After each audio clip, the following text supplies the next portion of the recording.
Hi students, this is आशीष। जो आपका chapter चल रहा था वो था linear equation in two variables. जो आज का हमारा टॉपिक है वो है comparing ratios and knowing the type of graph. For better understanding the topic, let me start with an assumption. Let us assume आपके पास एक प्लेन के अंदर दो लाइंस हैं, ठीक है, एंड आई टेल यू कि आपको उन दो लाइंस को एक दूसरे के साथ इंटरसेक्ट करवाना है, ठीक है। तो आप किस तरीके से इंटरसेक्ट करवा सकते हो? सम ऑफ यू माइट आंसर कि हम उसको एक पॉइंट पे इंटरसेक्ट करवा देते हैं, कुछ इस तरीके से, और कुछ कहेंगे कि आपके पास पैरेलल रखे जा सकती हैं लाइंस, और वही दोनों लाइंस को हम एक के ऊपर एक भी रख सकते हैं। Those are called coincident lines, ठीक है। तो आपके पास ये तीन केसेस बन सकते हैं जब हम बात करते हैं किसी भी दो लाइंस की या फिर एक पेयर ऑफ लाइंस की जो एक प्लेन के अंदर प्रेजेंट होते हैं। ये तो होगी इमेजिनरी दो लाइंस की बात। But if I ask the same question about the equations written behind me, equation 1 and equation 2, इनकी जो दो लाइंस बनेंगी, बिकॉज इसके लिए भी एक लाइन बनेगी ग्राफ पर, इसके लिए भी एक लाइन बनेगी ग्राफ पर, वो कितने पॉइंट पे मीट करेंगी? क्या ये एक पॉइंट पे मीट करेंगी, या वो पैरेलल होंगी, या फिर कोइंसिडेंट होंगी? That means one over the other. तो व्हाट्स योर आंसर? तो most of you will say कि दोनों को हम ग्राफिकल फॉर्म में रिप्रेजेंट कर लेते हैं, दैट मीन्स स्ट्रेट लाइंस बना लेते हैं इनके लिए, और automatically will have the answer. But the process will take 4 to 5 minutes and that is very long for a 1 mark question. Because अगर क्वेश्चन 1 mark का हो तो आपको उसको जितनी जल्दी हो सके सॉल्व करना है, ठीक है। तो in NCERT we have a method called comparing ratios, जो आपको मैं यहाँ पर बताने वाला हूँ। Yes, there is a method called comparing ratio, जिसके अंदर आप विदाउट ड्राइंग द ग्राफ्स बता सकते हो कि ये दोनों लाइंस इनमें से कौन सा केस होल्ड करेंगी। दैट मीन्स एक पॉइंट पे इंटरसेक्ट करेंगी, पैरेलल होंगी, या फिर कोइंसिडेंट होंगी, ठीक है। तो let me start with the method. तो मेथड का स्टेप 1 क्या है? स्टेप 1 इज आपको पहले जनरल फॉर्म से दोनों ही इक्वेशंस को कंपेयर करना है, ठीक है। General form of linear equation क्या होती है? ax plus B Y plus C equals to 0। तो आपके पास ये जो दो इक्वेशंस हैं, अगर मैं इसको जनरल फॉर्म में लिखता हूं और वहां से a, b और c की वैल्यू निकालना चाहता हूं, तो आपके पास क्या वैल्यूज आएंगी? लेट अस सी। सबसे पहली इक्वेशन को आप अगर जनरल फॉर्म से कंपेयर करते हो, ये बिल्कुल कंपैटिबल है, क्योंकि आपके पास इधर भी ax की फॉर्म में ये पड़ा है, by की फॉर्म में ये पड़ा है, और c एब्सेंट है बट राइट साइड पे सिर्फ 0 है। तो अगर मैं इस इक्वेशन को जनरल फॉर्म में लिखता हूं तो ये कुछ इस तरीके से लिखी जाएगी। सबसे पहले ax क्या है यहाँ पर? देखो ax है यहाँ पर 1 into x, ठीक है। उसके बाद by क्या है? देखो y वाले टर्म -2y है, तो मैं इसको ऐसे लिख सकता हूँ, plus -2 multiply by y। Clear? मैं कुछ इस तरीके से इसको ब्रेक डाउन कर रहा हूँ ताकि आपके पास b क्लियरली दिखे, ठीक है। उसके बाद c यहाँ पर एब्सेंट है, कुछ साथ में एडिशन में नहीं पड़ा है जैसा जनरल फॉर्म में होता है, तो मैं यहाँ पर लिख रहा हूँ +0 और इक्वल्स टू राइट साइड पे तो आपके पास पड़ा है 0, ठीक है। तो अगर आपने इस इक्वेशन को जनरल फॉर्म में लिखा, आपके पास a, b और c बिल्कुल क्लियर कट हो गया है, ठीक है। इस तरीके से आपको बिगिनर लेवल पे प्रैक्टिस करनी है अगर आप जनरल फॉर्म से कंपेयर करना चाहते हो। तो आपके पास यहाँ से a, b, c की वैल्यूज आ जाएंगी, बट वो फर्स्ट इक्वेशन में आई है अभी, तो मैं यहाँ पर a1, b1 और c1 लिखूंगा, ठीक है। a1, b1 and c1। तो what is a1, what is b1 and what is c1? a1 आया है 1, b1 आया है -2 एंड c1 आया है 0। क्लियर? सेम प्रोसेस मैं यहाँ पर सेकंड इक्वेशन के लिए भी कर रहा हूँ।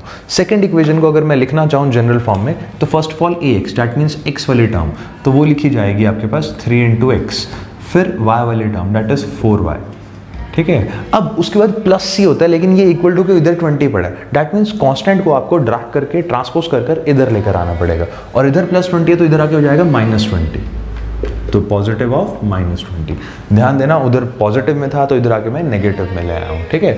राइट साइड पे कुछ भी नहीं बचेगा तो इक्वल्स टू 0 रख रहा हूँ। क्लियर? तो आपने यहाँ जनरल फॉर्म में कन्वर्ट कर लिया है गिवन इक्वेशंस को, ताकि आपके पास a, b, c की वैल्यू बिल्कुल क्लियर हो जाए, ठीक है। यहाँ पर आपके पास a2, b2 और c2 भी निकल सकते हैं। यहाँ पर a2, b2 और c2 को इसलिए यूज कर रहा हूँ क्योंकि आप यहाँ पर इक्वेशन 2 के लिए बात कर रहे हो। तो व्हाट इज a2 हियर? आप देख सकते हो a is the coefficient of x, और सेकंड इक्वेशन में बात कर रही है तो it is 3। What is b2? b2 is 4 and what is c2? c2 is -20, ठीक है। एक बार आपने a1, b1, c1, a2, b2, c2 निकाल लिया, दैट मीन्स कोफिशिएंट्स को कैलकुलेट कर लिया, आपको सिर्फ यहाँ पर रेशियोज फाइंड करनी है। और वो रेशियोज क्या है? आपको a1 को a2 से डिवाइड करना है, b1 को b2 से और c1 को c2 से, ठीक है। तो let us find the ratios because this is step number 2। तो मैंने यहाँ पर ब्लैंक स्पेसेस लिख दिए a1/a2 के लिए, b1/b2 के लिए और c1/c2 के लिए। अब इसको फिल करते हैं कि इनकी वैल्यूज क्या आएंगी, बिकॉज हम निकालना चाह रहे थे रेशियोज, ठीक है। तो यहाँ पर अगर मैं a1 को a2 से डिवाइड करता हूँ, it is 1/3। What is b1/b2? -2/4। And what is c1/c2? 0/-20। I think इतना क्लियर होना चाहिए, बिकॉज मैं यहाँ पर सिर्फ कोफिशिएंट्स को डिवाइड कर रहा हूँ, इसको इसके साथ, इसको इसके साथ और इसको इसके साथ, ठीक है। तो I have successfully found all the ratios जो मुझे चाहिए थी। पहली रेशियो आई है आपके पास 1/3, दूसरी रेशियो आपके पास आई है -1/2, बिकॉज मैं यहाँ कैंसिल करूँगा तो 2 1s are 2, 2 2s are 4, और यहाँ पर आपके पास आया 0। ध्यान देना, 0 किसी से भी डिवाइड करो 0 आएगा, अनलेस नीचे 0 नहीं पड़ा, बिकॉज वो फिर नॉन डिफाइंड फॉर्म चली जाती है। तो आपके पास यहाँ रेशियोज आ चुकी है। अब स्टेप नंबर 3 क्या है? Step number 3 is compare from the table. आपको एक टेबल से इसको चेक करना है। तो दिस इज द टेबल जिससे आपको चेक करना है कि आपके पास ये जो रेशियोज हैं ये किस केस को मैच कर रही हैं, ठीक है। तो first of all let me explain. अगर आपके पास यहाँ पर a1/a2 और b1/b2 ही अनइक्वल आ जाए, ठीक है, तो आपके पास केस वहीं से ही खत्म हो जाता है। इट इज इंटरसेक्टिंग लाइंस, ठीक है। अगर आपके पास a1/a2 और b1/b2 अनइक्वल आ जाते हैं तो आपके पास वहीं के वहीं इंटरसेक्टिंग लाइंस डिक्लेयर हो जाएगा कि भाई इसका जो ग्राफ होगा ना वो इंटरसेक्टिंग लाइंस होगी। इंटरसेक्टिंग लाइंस कैसे होते हैं वो मैं यहाँ पर शो कर देता हूँ। इंटरसेक्टिंग लाइंस कुछ इस तरीके से होते हैं, ठीक है। इसके बाद अगर तो पहली दो रेशियोज इक्वल हैं, दैट मीन्स a1/a2 और b1/b2 इक्वल है but not equal to c1/c2, these are parallel lines. Parallel lines कुछ इस तरीके से शो होंगी।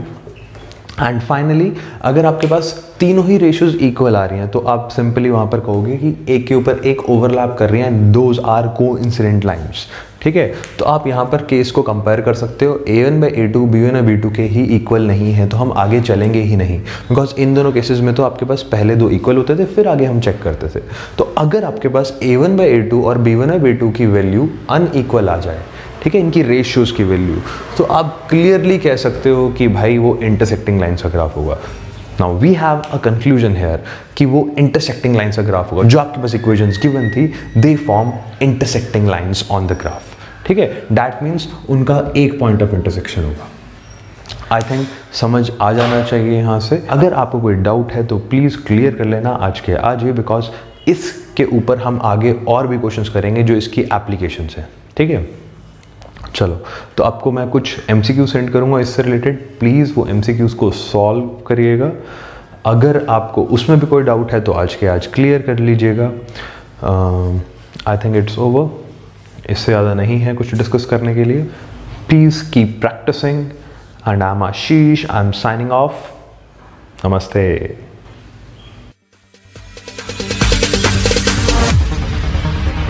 No, there ain't no stopping us. Fly without boarding.